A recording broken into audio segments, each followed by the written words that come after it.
എൻ്റെ ഭാര്യയ്ക്ക് സ്തനാർബുദം കാരണം ഇപ്പോൾ കീമോതെറാപ്പി ചെയ്തുകൊണ്ടിരിക്കുകയാണ്. ഈ വർഷത്തിലെ റമദാൻ നോമ്പ് നോൽക്കാൻ സാധ്യമല്ല. അസുഖം പൂർണ്ണമായി ഭേദമായതിനു ശേഷം നോറ്റു വീട്ടിയാൽ മതിയോ, അതോ ഇപ്പോൾ മുദ്ദു കൊടുക്കേണ്ടി വരുമോ? അതെ.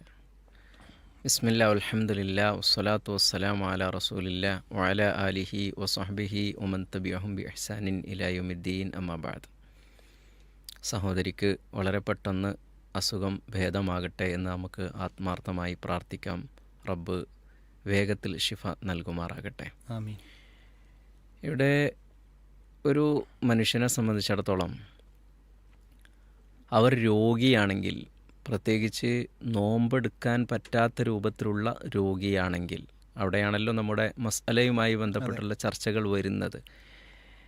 അവർക്ക് നോമ്പെടുക്കേണ്ടുന്ന ബാധ്യത ഇല്ല ആ സമയത്ത്.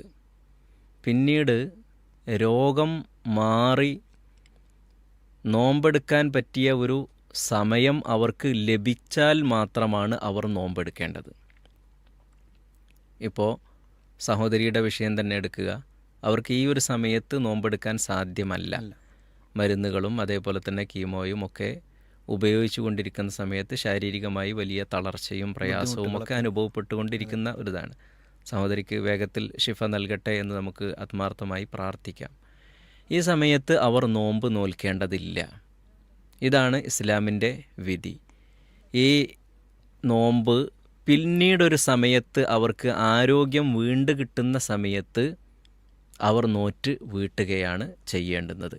എന്നാൽ ഇപ്പോൾ തന്നെ ആ നോമ്പ് റമദാനിൽ നോൽക്കാൻ കഴിയാത്തതിൻ്റെ പേരിൽ ഫിദിയ നൽകുക എന്ന ഒരു സമ്പ്രദായം ഇസ്ലാം പഠിപ്പിച്ചിട്ടില്ല. ഫിദിയ നൽകുന്നത് ഒന്നുകിൽ നോമ്പെടുക്കാൻ കഴിയാത്ത അവസ്ഥയിലുള്ള രോഗികൾ, അവർ ഒരു നിത്യരോഗികളായി കഴിയുന്നവരുണ്ടാവുമല്ലോ, അവർ ഫിദിയ ആ സമയത്ത് തന്നെ, അവർക്ക് ഇനി ഒരു പ്രതീക്ഷയില്ല, ഇതൊക്കെ മാറി ഒരു ആരോഗ്യാവസ്ഥയുണ്ടായി എന്നിട്ട് നോമ്പ് നോറ്റ് വീട്ടുക എന്ന പ്രതീക്ഷയില്ല. അതേപോലെ തന്നെ നല്ല പ്രായാധിക്യത്തിലെത്തിയ ആളുകളും ഇതേപോലെ തന്നെയാണ്.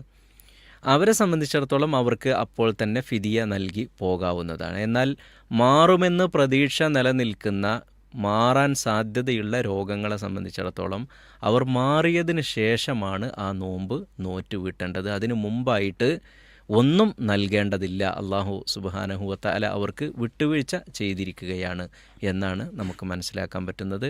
നബി സല്ലല്ലാഹു അലൈഹി വസല്ലമയുടെ ഹദീസുകളിൽ നിന്നും വിശുദ്ധ ഖുർആനിൻ്റെ ആയത്തിൽ നിന്നും അടക്കം അങ്ങനെയാണ്. ഫമൻ കാന മരീളൻ ഔ അലാ സഫരിൻ, ഒരാൾ രോഗിയാണ്, അതേപോലെ തന്നെ യാത്രയിലാണ് എങ്കിൽ ഫഇദ്ദത്തും മിൻ അയ്യാമിൻ ഉഖർ എന്ന അത്ര തന്നെ ദിവസങ്ങൾ, എത്ര നോമ്പാണോ നഷ്ടപ്പെട്ടത് അത്രയും ദിവസങ്ങൾ മറ്റ് ആരോഗ്യകരമായ ദിവസങ്ങളിൽ അല്ലെങ്കിൽ യാത്രയില്ലാത്ത ദിവസങ്ങളിൽ അവർക്ക് നോറ്റുവീട്ടാൻ കഴിയുകയാണെങ്കിൽ അപ്പോഴാണ് അത് ചെയ്യേണ്ടത് എന്ന് അള്ളാഹു വിശുദ്ധ ഖുർആനിലൂടെ തന്നെ പഠിപ്പിച്ചിട്ടുണ്ട്.